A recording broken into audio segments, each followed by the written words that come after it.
Good afternoon, everyone. I'm Bryn. I'm one of the writing mentors for the Writer Studio, and today I want to go over finding your solution for Project 2. So to start off, what I recommend doing is actually reviewing your Project 1 because these are two congruent projects. Essentially, you tackle the issue in Project 1 and the solution in Project 2. So reviewing things like, of course, your Project 1 issue itself, but then breaking down the community that you addressed, the stakeholders or the people that were impacted by your issue, the causes of the issue, the audience that you wrote to, and how the issue impacted the community and the stakeholders are all great things to kind of get the juices flowing for considering a solution for Project 2. So after you've kind of refamiliarized yourself with Project 1 and potentially any research or resources that you've used as well, you can move into finding and choosing your solution. So this is much like finding your issue for Project 1 in that you kind of want to start asking yourself questions to start getting a general idea of what your solution will be. And then after that, you can start breaking it down to specifics to gain a more coherent plan in mind.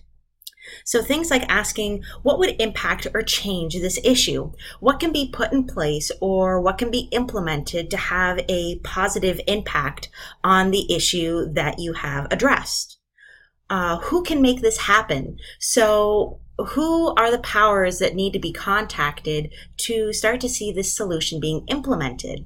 That could be city council, that could be your coworkers, a boss, your neighbors or volunteers even. And then who needs to know? Who is going to be your new audience?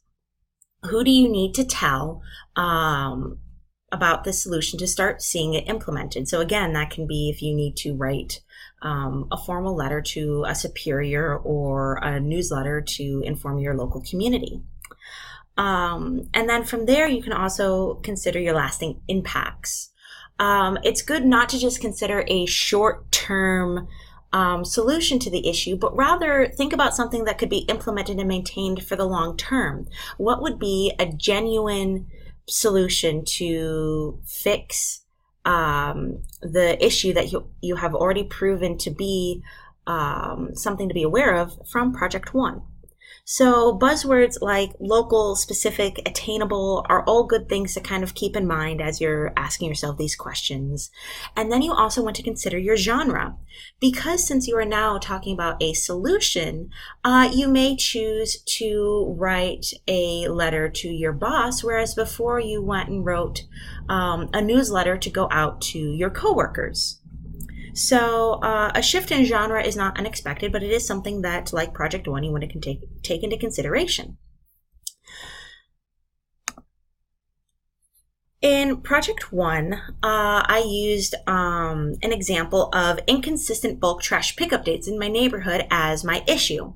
So continuing with that, if I were reviewing for Project 2, I would review that issue and refamiliarize myself with my community and my stakeholders, which were my neighborhood and my neighbors specifically.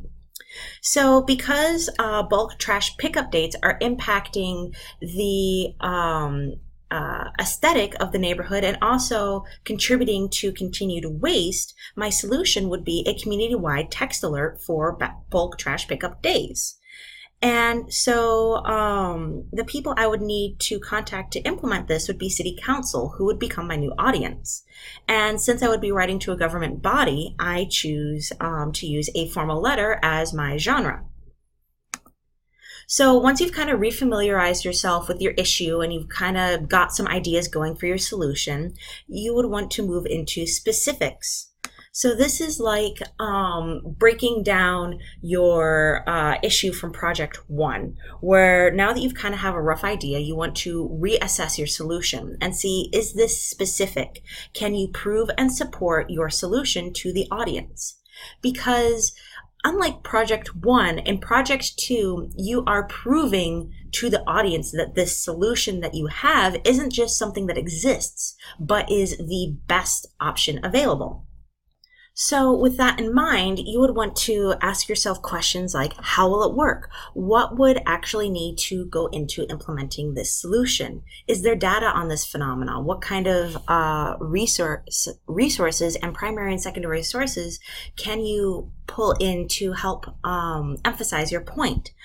Is there a similar solution done elsewhere? This can be great to show proof of concept, to say that in company A, they used ABC to great effect, which is why in company B, we can use XYZ to a similar end.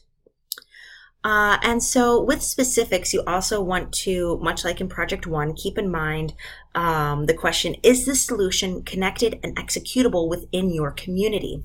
Again, you don't want this to become something on a grand or global scale that is going to exceed your finite local community. So questions like, can volunteers do it? Can your coworkers do it? Can this have concrete impacts in the area itself? Are great questions to kind of keep in mind to help keep your solution localized to the finite area. Because tackling something like restructuring an entire organization or taking something to the corporate scale will exceed the already local parameters that you have set in Project 1.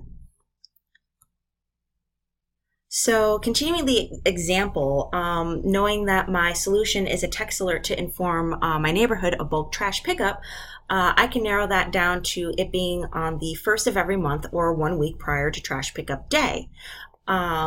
And I know that there is a similar text alert service for construction on the 202, which I can use as a proof of concept showing my audience why this is an attainable solution. I also know that it's a manageable service, being that it is inexpensive and fairly simple to execute because it would be a group text. I'm keeping it local to my community by writing specifically to the city council, and it has a lasting impact in that we will have cleaner streets and reduced waste. So these are all aspects I am breaking down from my earlier example to have specific facts to back up the solution that I have chosen. So after you've reviewed your Project 1 and you've kind of have a rough idea of your solution and you've broken it down into specific facts that you can then research and build upon to construct your argument, you want to be aware of the rebuttal aspect of Project 2. This is also something different from Project 1, where now you're going to have to consider the question, what if they say no? So you want to consider, what is a downside to the solution? Why might someone say no in a real life situation if you were to bring this up at a council hearing or some other type of community event? Are there potential costs involved? Can the execution be a bit tricky? Are there a lot of moving parts to be aware of? Manpower. Can the people having to execute this take time away from their other duties? Could there be laws or permits involved? Acknowledging these rebuttals are great because then you can use them to prove your solution. This again falls back onto the notion that throughout Project 2, you are proving to your audience that this is the best idea. So being aware of these aspects and bringing attention to them gives you that platform to further implement that aspect. So, for example, rebuttals that people might come up with regarding the text alert service could be that people don't want to give the city their phone numbers, or city officials already have a lot on their plate, so they may not want to have to devote time to sending out the text alert system.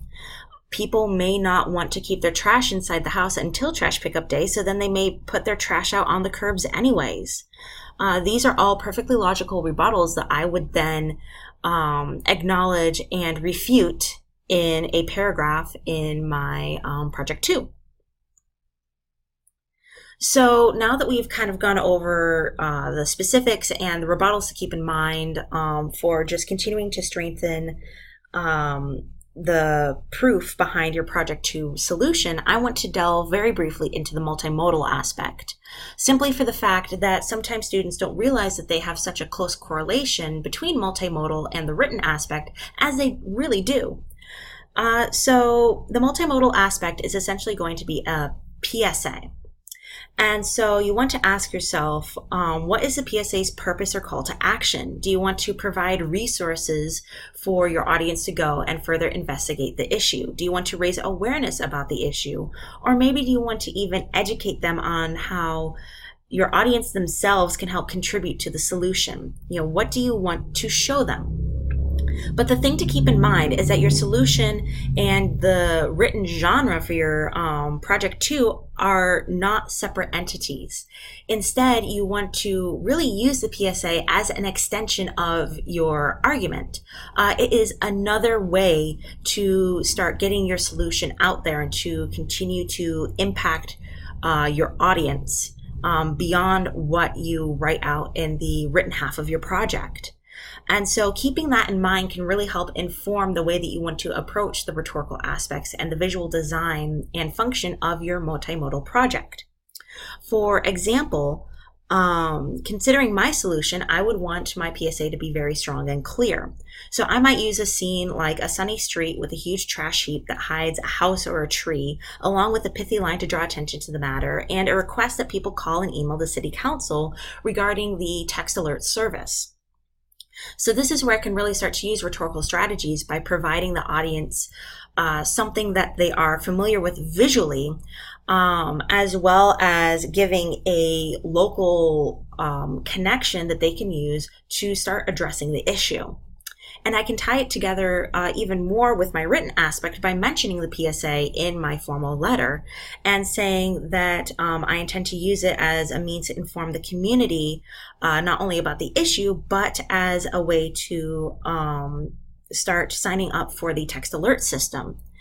And so that is one tie that I can use in addition to the strategies that I'm already using that connect my solution to the local community itself.